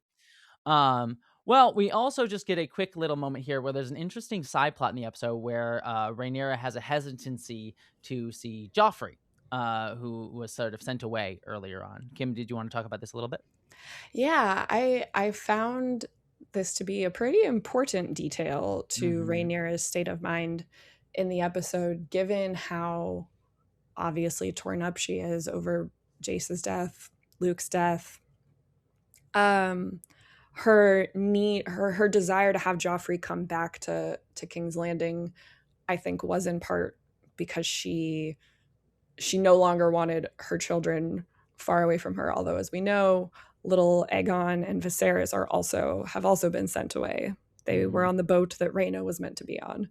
But Joffrey had been still at like a little port town near the Vale, and so that's how he got back relatively quickly. And yeah, I'm not quite sure what to make of Rhaenyra's hesitancy right now, although I have theories as a mom. Yeah. I felt like I was recognizing in her this sense of like, I am so tired and my mental and physical battery is drained, and I don't have like, I know I don't have it in me to be like an attuned presence to my child right now. And so therefore I'm going to like wait a little bit. I'm going to go recharge myself and then come back and do the reunion.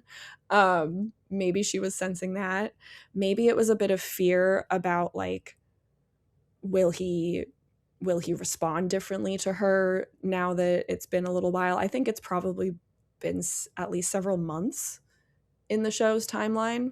That can be a long time for a young kid to be away from a parent. Yeah, very much so.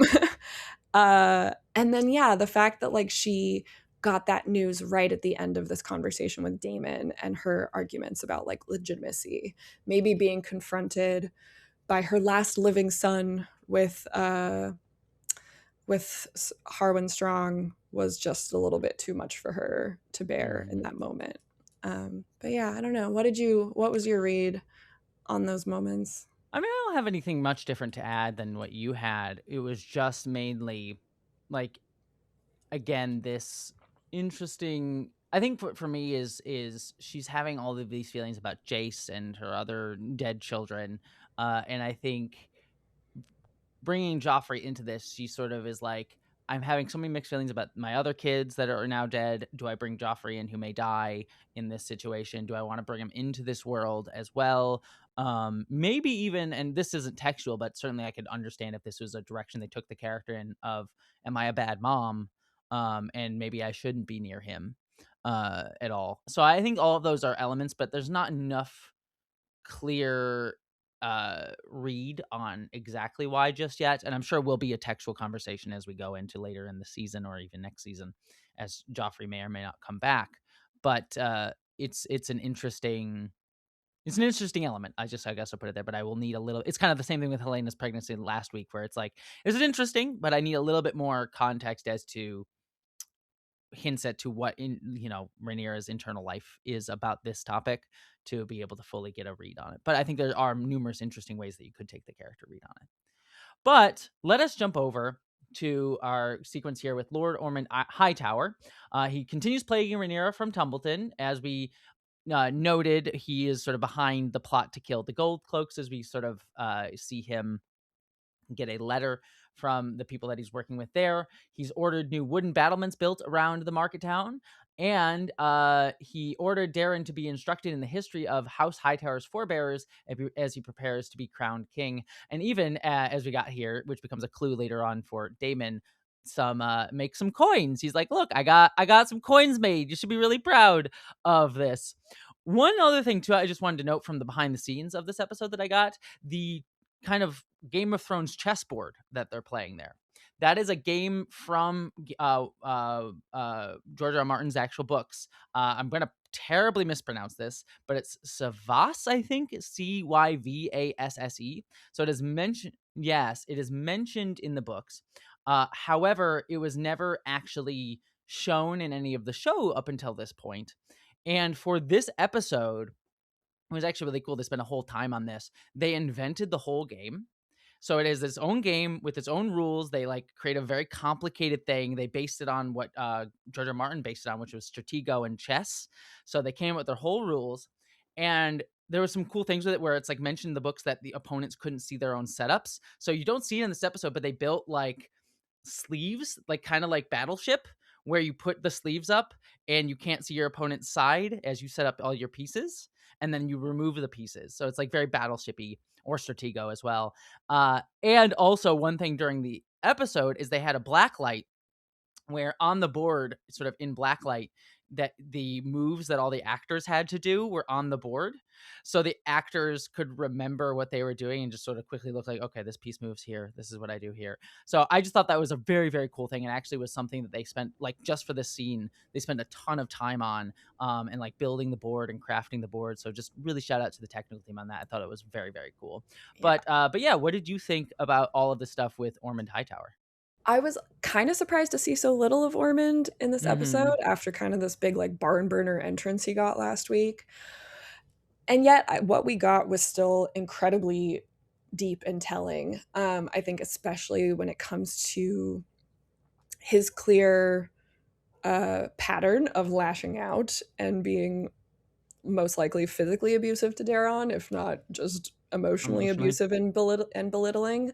So seeing the level of hypervigilance Daron still possesses about he can apparently read every expression and muscle tick in this man's body to see oh, I've said the wrong word. Which is often very the case with abused people, of being hypervigilant towards their abusers. Yeah, you kind of sense that Daron got a little relaxed as he's starting to talk about what he's doing in school. It's very son, tell me about school the end of the day. And then, oh no, he described history class as dry, and dad turns around and is like, what did you just say? And Daron immediately goes into no, of course not. And I love this little detail of him correcting himself from saying, he starts to say, to learn from our ancestors is a noble task. And it's he catches that oh no, we don't learn from them, we venerate. And he changes to venerate our ancestors is a noble task. Just really good, nuanced exchanges here that give us a glimpse at what is really important to Ormond. And again, this, I think, every accusation is a confession type of situation going on with Ormond, where like the Yeah. more he describes others, and especially the Targaryens, as like being beasts who only destroy and cannot create, like he himself is operating under like a level of hypocrisy that I think must be shredding his soul a little bit, even if he doesn't want to admit it. So perhaps he's the one who isn't human the way everybody else is. Yeah, what did you think about him in this scene? No, I like that as well. Like, and tying into your point is at the end of the scene where he wins the chess. It's the Voss game. I keep mispronouncing, but the game that they're playing. Mhm. And you see him like, oh shit, I beat him and he might hurt me for it. Again, it's just a sign of like, and he apologizes. And then Ormond like does a show of violence of like knocking the pieces off. And then he says, never apologize for victory. So he's like trying to teach him like how to be a king and a ruler. And yet you also see the anxiety and fear that he has instilled in Darren at the same time. That is kind of even working against his own intention of like building this kid up to be king. But you also see like how much he has him under his control and is abusing him and making him hypervigilant. So it's just a really smart, again, the way that they display this dynamic between these two and like an abusive parent relationship is very, very nuanced and very, very good. I really, really enjoy it. Yeah. The other element of in here that we should point out, because it is the title of the episode, is we get this discussion of the yellow toad, Maria Martell. I want to toss it to you because I could describe it, but is what they say in the episode, but you are the expert. So please tell us a little bit about this history as it gets tied into the words Unbowed, Unbent. Yeah, so the house words of House Martell are unbowed, unbent, unbroken. And it definitely seems very thematically interesting for this episode that we're seeing a variety of characters who may be unbowed and unbent, but a lot of them are broken. yes, which is the one thing that we don't, one word that we don't point out. Yeah. Right. And so Ormond, and it's funny because this comes up again with the Gold Cloaks. At this point in the history of Westeros, Dorne is still an independent kingdom. It has not yet been conquered, and so part of this legend that Ormond is telling is about how the Martells came together to resist the Targaryen conquest.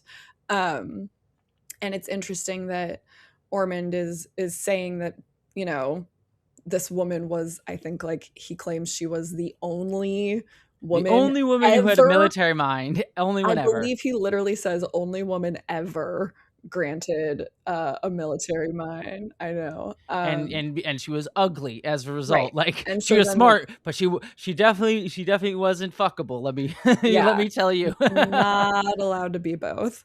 And then and like the point that Darren raises of like, okay, well, does that make her a villain or not? And they also describe like this sort of this cunningness, this treachery that Maria Martell used in order to overtake the Targaryens, which again we see paralleled throughout basically every faction of this war is willing to go down to like the basest levels to achieve their aims right now. And so there can't really be a just victor in this type of conflict.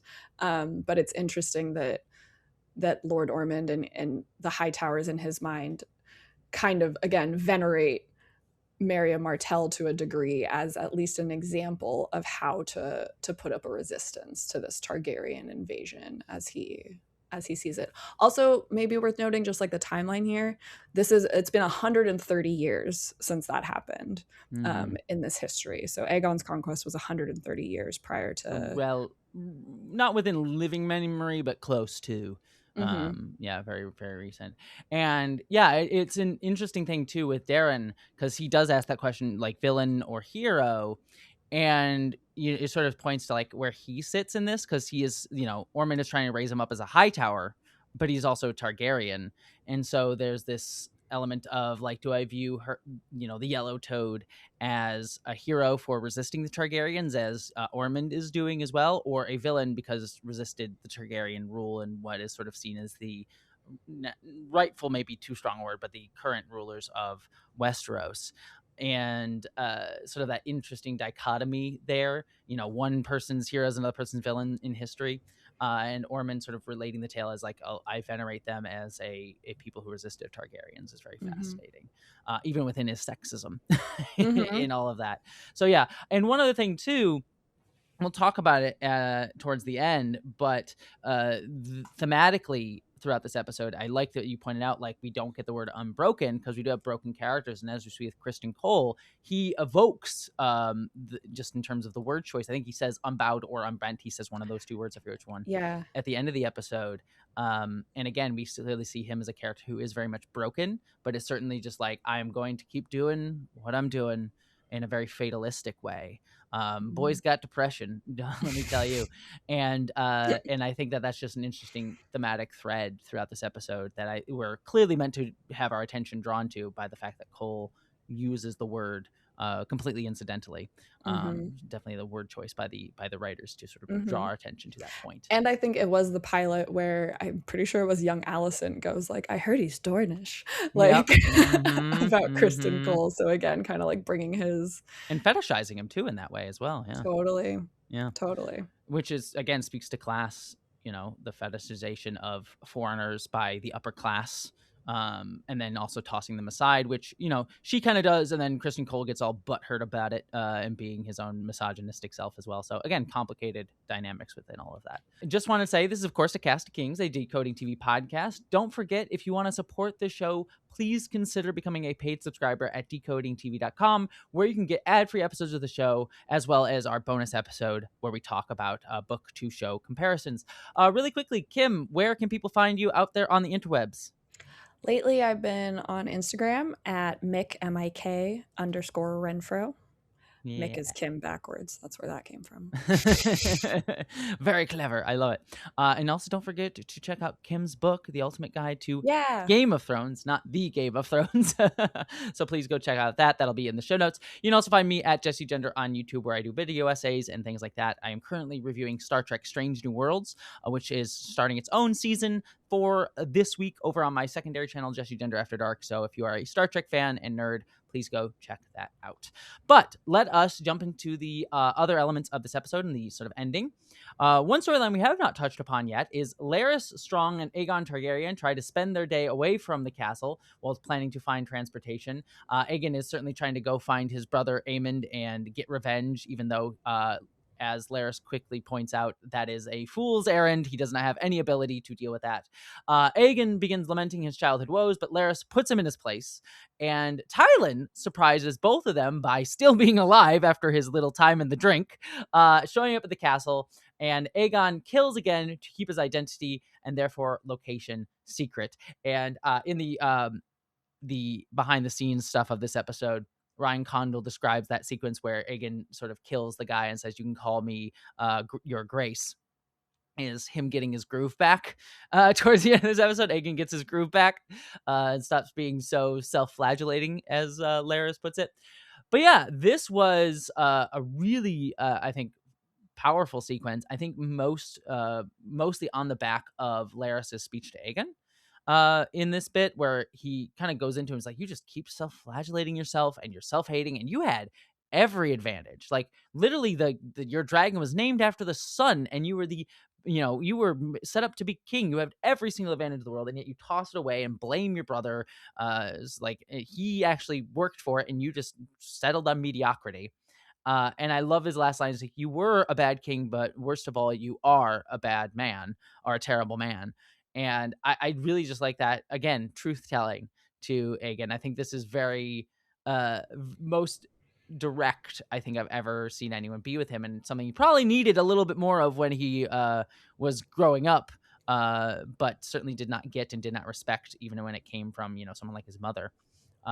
So yeah, I thought this was a really powerful sequence. But what do you think, Kim, on all of this? Yeah, you've done nothing but whinge and self-flagellate with a tenacity I find astonishing. Yeah, great was line. Like quite a way to open, and then like he only got sort of more vicious from there. I thought it was really impressive. Although I was also like, oh lordy, that's like I was surprised that Aegon responded with such a cool head I suppose maybe he really did feel the truth of those words and kind of like came back with his hat in his hand, so to say, to Laris. And he got an apple as a treat, you know? Yeah, a little apple as a treat. But like even just like the opening of this time that we spend with the characters where they're walking through the woods and Aegon's like, which way is west? And I'm like, the sun's up. Surely that's the easy one to know. And I almost feel like you kind of see Laris register that as well, but then he says like, oh, how would I know? But like I feel like that dovetails so beautifully into then him like berating him over like, you had the training, you had access to all of the ability to learn knowledge, like both of the world, how the sun moves around it and how to find direction in the forest, and how to lead and how to like be a better man, and the fact that he squandered that is a dang shame. But I think it mostly speaks to the failures of the generation above them. I think it speaks to Viserys's failures, to Alicent's failures, to really part of the root of this entire conflict, which is that the moment Aegon was born, a lot of people in the realm started working to undermine Rhaenyra's claim to the throne after Viserys died, and Aegon clearly rejected that being pushed on him, to the detriment of everybody.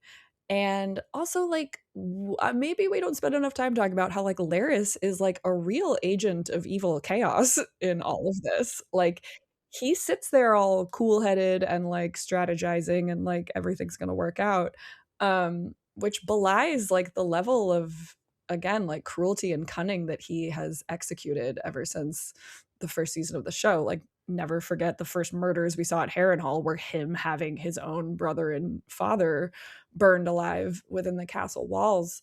And certainly like I think one of our listeners pointed this out, that we hadn't caught that the graffiti that said Queen of Bastards in last episode had the strong sigil underneath it, which might have been a good signal that like Laris was behind sort of like stirring up all of that.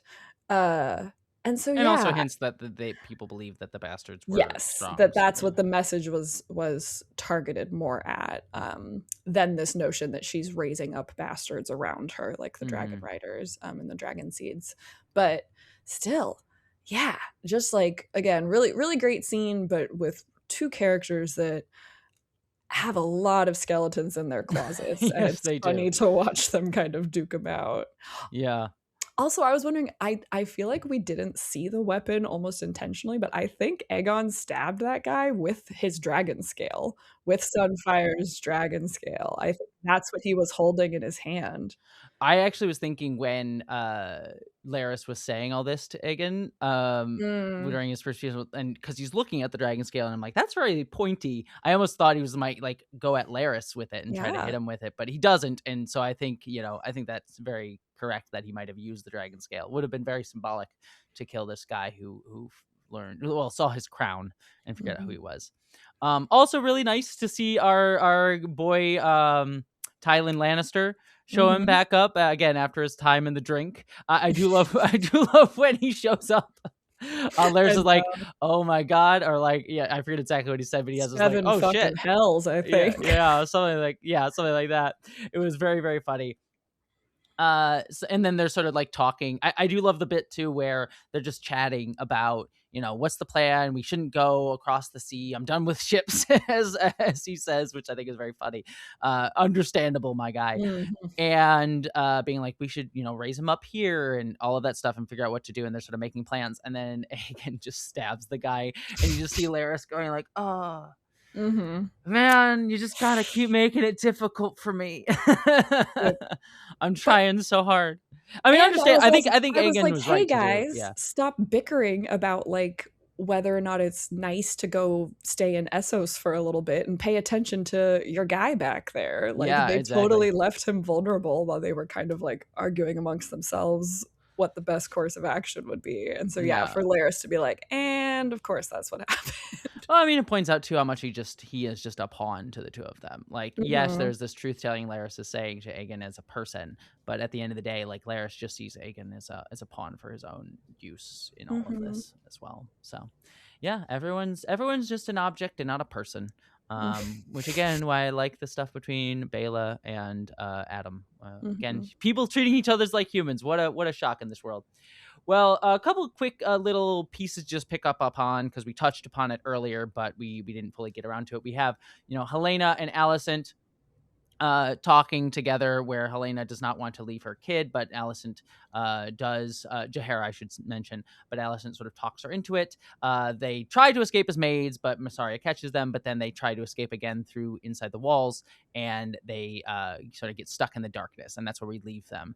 So yeah, it's curious spot to leave them in at the end of this episode of like, shit, they're just stuck in the walls and it's a maze in there.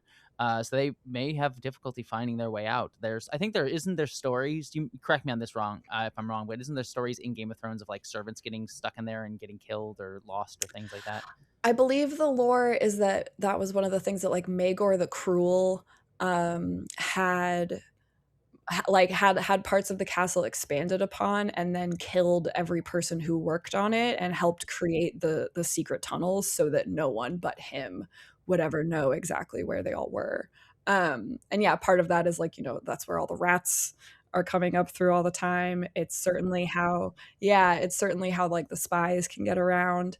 Anytime someone is speaking in a closed room in the Red Keep, part of me is like, they should assume that there's someone in the wall listening to them, just based on the number of like traps and passages that we know exist in the castle. So yeah, it was fun to see Helena discover one using just like, following the cat's instinct and listening. I think she could also tell that like the candle was being like sucked through the crack in the wall. Yeah, that there was like wind moving through there.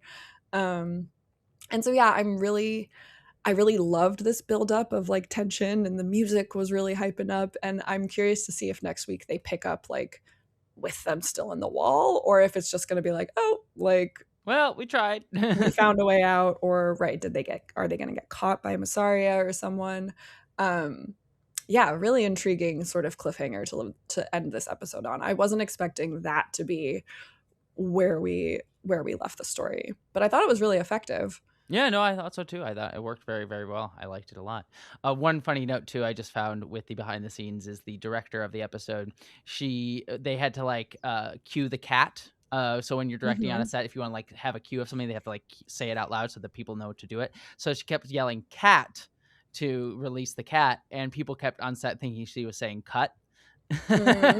So they kept cutting the camera instead of releasing the cat. So she had to like start saying "meow" to release the cat, which was very cute. Aww. I thought that was a very cute little behind the scenes tidbit. Yeah. My son pretty much calls all cats meows. Oh, that's adorable. And so many, I was like, multiple of the cats in this episode looked like my cats. It was very fun. I love having the cats here. Also, side note, shout out to Alan for this great idea. In the book, they credit it to Otto Hightower, and no. I love that this is Alan's idea, and it's an excellent one. That's a much better change. I like that a lot. Well, one other element, too, that we should touch upon as well is Daemon attempts diplomacy between the Gold Cloaks and Rhaenyra because the Gold Cloaks are not getting paid and now also getting murdered, even in broad daylight, as we get a little sequence as well. And he gives this very rousing speech that, to try and get people on their side of steady, like, because the fact they aren't getting steady wages. And he's basically like, look, as soon as we get stuff, you'll be the first of the people to get to get everything. And it's like it seems to be effective for the most part, but then the episode ends on a downer where he does try to get them on his side, but then he finds, after torturing one of the people that they get, and again finding the little clue of Ormond's behind all of this with the coin, and he shows it to Rhaenyra, that his men then get captured and killed and put on this display for him to find, this sort of feast of traitors, as is said in the book and in the show on the wall. Yeah, very, very cool sequence. Really fascinating to see it's very cool body horror nastiness going on here, and certainly puts them in a rough place to be like, well, the one group of people that they really rely on to have their backs to control King's Landing are now more and more discontented, and you can kind of get them on your side, but now certainly the end of the episode hints at like, well, it's probably going to get even worse because they're going to be even more pissed off and leaving Daemon in the dust. So yeah, your thoughts on all of this? Yeah, I mean, the implication that most of the gold cloaks, at least in this, again, like castle lodging kind of home base that they have, seems to have been massacred, was a big message to Daemon. And yeah, I think that we're seeing how his mistakes in this episode are leading to him realizing that he has like this intense vulnerability when it comes to both the gold cloaks. They still don't know where their army is. Again, like we're seeing that this guerrilla warfare is happening, but apparently not much word of that is getting back to the castle. So for all they know, now they no longer have soldiers within the city walls at their service, at least not dependably, nor do they have backup coming. And let's see our count. They've got 2 dragons taking turns watching over Tumbleton, 2 dragons trying to find Vhagar, and then really just Cyrax and Caraxes in King's Landing. So it feels like Rhaenyra and Daemon are getting kind of backed into a corner here. Yeah, very much so. So yeah, it's an interesting place to leave them on, and I did like the final image with that table setup was suitably gruesome. I really liked that as a visual. Yeah. But we end out this episode discussing good old our boy Cole, because during their slog across the forest and bogs of the Riverland, as we discussed, Gwaine Hightower tries to save Cole from himself and give him a place in House Hightower, but the offer is too little too late. Cole's nihilism is well ingrained after decades of service to the class above him in this society, and the episode ends with several threats hanging in the balance as Christon Cole prays to the 7 gods and also decides to basically march his men to death. And I really like this sequence with Gwaine here, where we get, again, as you say, Gwaine offering him to come and work for him, but it is a choice of service. He's like presenting Cole with like with a path ahead in his life, and we sort of get this echoed with like Adam and Bela as well, of like a path. And Cole's like, no, I want to choose my own path. I'm done being of service to other people. I want to have my own choice, and that choice for him is to die unbent, as he says, and just go to his death, essentially, as he sort of claims, or at least so he thinks, as we'll maybe see next episode. And so, I think this is a very fascinating sort of look at this sort of class element of Cole, of like, I want to have my own destiny, even if it means I don't get to, live, and I get to be remembered in some way on my own terms. Was very, very fascinating. And Gwaine sort of like being like, what the hell, man? I just walked through a bog for you. I got leeches on me. But you always intended this. And that's, and him just sort of being very disillusioned, being like, yeah, screw this thing. So yeah, I really like this whole ending, wrapping out of the episode. Again, thematic bridge back to the Unbowed and Unbent element, and this prayer that sort of ends us out on the episode was really nice as a thematic element to all of it, especially as he sort of mentions like the stranger right at the same moment as we see visually Daemon finding the dead gold cloaks. So yeah, curious your thoughts on this, Kim, to wrap us out on the episode. Yeah, I thought Gwaine's realization that, like, yet again the Riverlanders have gotten ahead of us. Like, I for sure thought I was about to see him like fully weep. It looked like he was like about to break down into tears, and I was like, yeah, buddy, like I would be in the same boat. And I love this moment of him like almost in disbelief to Christon Cole, being like, what do you mean this was the plan all along? Like, I offered you, I think he says, I offered you sanctuary. And when Christon corrects him and says, you offered me service, I was like, not wrong. You're not wrong. And I think I think a lot of characters have these sort of like wake up call moments in this episode. And that felt like another one for Gwaine, or a big one for Gwaine, of him being like, shoot, I did kind of do that, didn't I? Like, I think that I'm doing this big gracious thing by offering you to come be a knight in my household. Like, I'm still offering you a position of service to me. You would still be a station beneath me. And I really do like what they've done with Cole here, especially early in the episode. Massaria kind of points out, she sort of gets a dig at Alicent, I think, about like the lever that she took, where she says like, oh, was he a lord or a commoner or both? Or like a nobleman or commoner or both. And like Christon Cole does kind of occupy this non-existent middle class in theory that could exist, but again doesn't, because like the systems and the interpersonal decisions that most people in the upper class have to make, like if Rhaenyra it ties them to like Ulf and Adam, exactly, and like how she has mistreated them as well, and how she, again, not to excuse Cole's butthurt misogyny that he has and resentments towards Rhaenyra, but also the classism that she showed towards him as well, to give him some level of empathy. So I do think that like we are seeing that his broken spirit is entirely centered around that initial I think what he probably views as like a slight coercion or manipulation on Rhaenyra's part to sleep with him, even though that was against his Kingsguard vows. And then when he wanted to then take that to like the noble place of, in his mind, let's go run away and be together, that rejection and the implication that Rhaenyra has a right to his body, to his vows, to his service, with no regard for his feelings or his wishes, has now led like decades later to him being like, I will literally march thousands of people to death for the sake of opposing everything you stand for. And yeah, that is a pretty brutal way to bring other people down with you when you are just feeling the nihilism pull. It gives him you know, the incel may be the wrong word, but it has that sort of incel mentality to him, where but in a way that is, I think, makes him a complex character, because you know, we sort of see, you know, again, he's not necessarily an incel, but a lot of that mentality is often like, we're owed women, we're owed these things, the sense of entitlement, and yet also this feeling of disempowerment as a class, of like, we're not really, you know,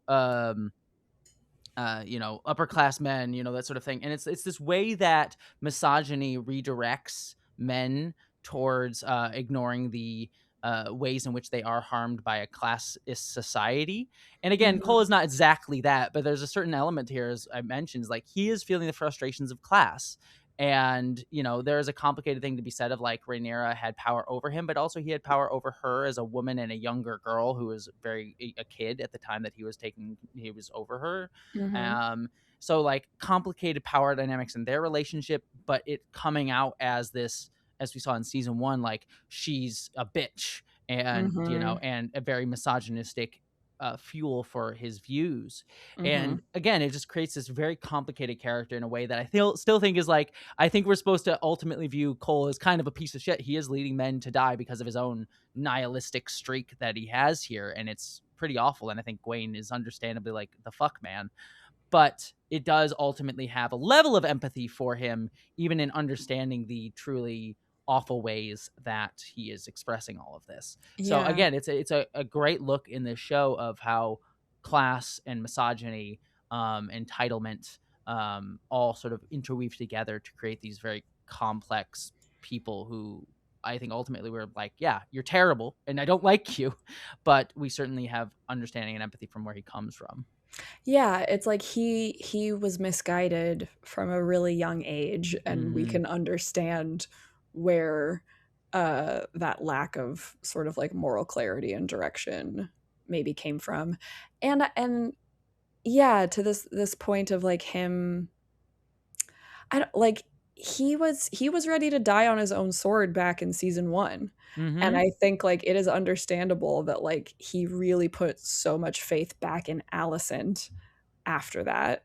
And now Alicent and her children have once again failed him in most ways, you know? Like the fact that Aemond has just disappeared from all his accounts. Also that like, I think part of the plot that's going on in this episode is that Vhagar like all of these sightings of Vhagar burning villages and towns, I think Vhagar is also burning these bridges and like making it harder for them to do what they need to do. And so, yeah, of course he doesn't see any hope. And being given a lifeline of more service, yet another person to put your faith in that they will not ask you to do terrible things or that they will treat you with a modicum of respect. Yeah, you can see why Cole is at the end of his rope the way that he is. Yeah, it's a similar thing to it, kind of tying just the last element of like that nihilism. Usually we see a lot of men today fall into that nihilism and enact violence on other people because of that. And again, not saying it's right and not to say they're not responsible. I don't want to give too much empathy to people who enact violence upon others. Well, that violence begets violence. Like to be born into this blender system that from his point of view offered him very little other choice or pathway, at least not with a life of like honor as he saw it. But the violence begets violence. Yeah, still absolutely responsible for his choices, and yet also is a victim of a horrible system that he is put into. So that brings us to the end of the episode. Kim, do you have any final thoughts? Anything you want to add to any of our discussions? No. I feel like I appreciate everyone who has listened this far, because I know we dug deep into some of the topics of this episode, but I think that that's usually a mark of like a really meaty, juicy, delicious episode of television, particularly in this world. And so no, I will say, having discussed this episode with you, to sort of wrap up my thoughts, I come away from this episode being a bit more positive on it than I was at the top of this episode. Not that I was hating on the episode to begin with, but there's just a lot here. And it is, again, I would still say is probably my least favorite episode of the season, just because it is less of a cohesive piece. But there is so many great threads here that tie us throughout the rest of the season. And I like episodes like this, and I wish we got more episodes like this in TV today, not just in Game of Thrones, where it's not necessarily be a big, spectacle episode where there's, big things going on, but there are just like ruminating with the themes and the characters and the ideas of the show and sort of giving us insight into the characters' lives and worlds. And certainly I have my criticisms, mostly to do with like larger issues that I have with the show, as we've discussed here today. But on the whole, as an episode unto itself, it is one that certainly has a lot of depth to it as it relates to the rest of the series, even if it doesn't necessarily hold up fully on its own terms. So yeah, I think it was a strong episode of, again, a strong season, and for this to be my least favorite of the season speaks well of the season overall. So that brings us to the end of the episode, but don't forget to be on the lookout for our bonus episode later this week, where we'll go into our thoughts on how the episode compares to the book. That'll be available to decodingtv.com subscribers, so please consider becoming a paid subscriber over there to get ad-free episodes of the show and that bonus episode, as well. There are other shows on the Decoding TV network. And again, if you want to send us some feedback or if you have any thoughts, please email us at acastofkings@gmail.com. But with all of that said, thank you so much for joining us this week, and we will see you next week for episode 6 of House of the Dragon as we head into the back half of the season. Bye.